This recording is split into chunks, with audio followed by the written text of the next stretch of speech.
Four resistors of value 4 ohm are connected as shown in the figure.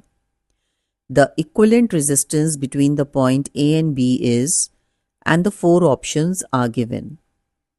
Now students, first of all we have to see in this diagram, in this figure, that which resistors are in parallel and which resistors are in series.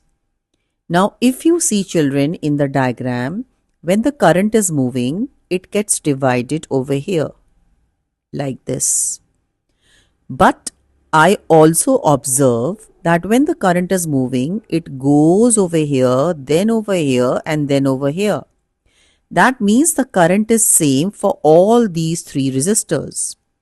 Now when the current is same in all these three resistors, that means it is in series. Right children? I've got the first point. It is in series. Now what I will do, I will add up all these three resistors, you know the formula. So 4 ohm plus 4 ohm plus 4 ohm, I got 12 ohm. So my first point is done, that is in series 12 ohm. Now here I have got now 12 ohm, right children? Now there's a trick to solve the parallel, that is formula. So now these two resistors are in parallel now. Now what we have to do it, again we have to calculate about the parallel. So there is a trick over here, see children over here, that is R1 into R2 upon R1 plus R2.